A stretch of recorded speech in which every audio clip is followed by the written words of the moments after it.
পরপর দুদিন হাজিরা এড়িয়ে গিয়েছেন অনুব্রত মণ্ডল এবং তার অনুপস্থিতির কারণ হিসেবে শারীরিক অসুস্থতাকেই দেখানো হয়েছে, জানে মেডিকেল সার্টিফিকেটও ইতিমধ্যেই জমা দেওয়া হয়েছে। আর সেই মেডিকেল সার্টিফিকেটে যে চিকিৎসকের সই রয়েছে তিনি হচ্ছেন হিটলার চৌধুরী এবং তার এখনো পর্যন্ত হাসপাতাল হোক কিংবা ফ্ল্যাট কোথাওই দেখা মিলছে না।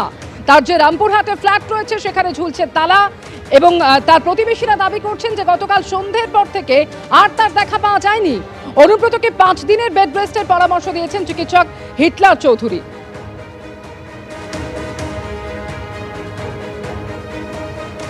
অনুব্রত মণ্ডলকে যে চিকিৎসক একবারে বিশ্রামের পরামর্শ দিয়েছিলেন এবং তাকে শারীরিকভাবে দেখেছিলেন, সেই চিকিৎসকের নাম লেখা রয়েছে প্রেসক্রিপশনে এইচ চৌধুরী এবং তার যে রেজিস্ট্রেশন নম্বর দেওয়া রয়েছে সেই অনুযায়ী জানা গেল যে তার নাম হচ্ছে হিটলার চৌধুরী। এবং সেই হিটলার চৌধুরী চিকিৎসক কোথায় রয়েছেন বা কী হয়েছে সেটা জানার জন্য আমরা এসেছি ওনার ফ্ল্যাট।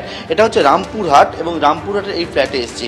ফ্ল্যাটে দেখতে পাওয়া যাচ্ছে তালাবন্ধ অবস্থায় রয়েছে এবং যারা প্রতিবেশী রয়েছেন তারা বলছেন যে চিকিৎসককে কালকের থেকে এখানে ওনারা দেখতে পাননি। অর্থাৎ যে বিষয়ে একটা বিতর্ক দানা বেঁধেছে সেটা হচ্ছে যে হাসপাতাল থেকে এই সার্টিফিকেটটা ইস্যু করা হয়েছে সেটি হচ্ছে শান্তিনিকেতন মেডিকেল কলেজ হাসপাতাল, যেটি হচ্ছে অনুব্রত ঘনিষ্ঠ মলয় পীঠের এই মেডিকেল কলেজটি। এবং সেখানে কিভাবে এই চিকিৎসক তিনি একজন সরকারি জায়গাতেও রয়েছেন বলে জানতে পেরেছি, তিনি সেখানে গেলেন এবং সেখান থেকে একেবারে অনুব্রত মণ্ডলকে দেখলেন এবং এটা নিয়ে একটা বিতর্ক তৈরি হয়েছে। এবং যদিও ওনার সঙ্গে দেখা করতে আসলে দেখা যাচ্ছে সেই ফ্ল্যাট, এবং সেই ফ্ল্যাট আবারও বলছি সেই ফ্ল্যাট তালা বন্ধ অবস্থায় রয়েছে এবং প্রতিবেশী জানাচ্ছে কালকের থেকে চিকিৎসককে ফ্ল্যাটে দেখা যায়নি।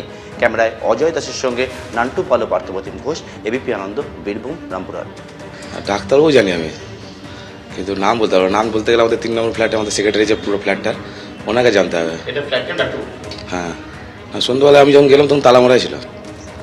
এবার কখন আসে না আসে, আমরা তো ফ্ল্যাট তো একটা বন্ধই থাকে হিসাবে।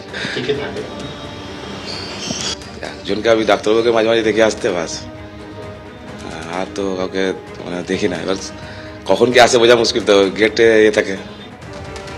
চিকিৎসক হিটলার চৌধুরী, যিনি রামপুরহাট 1 নম্বর ব্লকের মেডিকেল অফিসার এবং চকমন্ডলা ব্লক প্রাথমিক স্বাস্থ্য কেন্দ্রেও কর্মরত, আর সেখানেও তার দেখা পাওয়া যায়নি। আমরা রয়েছি রামপুরহাট 1-এর চকমন্ডলা স্বাস্থ্যকেন্দ্র। এই হচ্ছে রামপুরহাটের সেই স্বাস্থ্যকেন্দ্র যেখানকার বিএমএইচ হচ্ছে হিটলার চৌধুরী।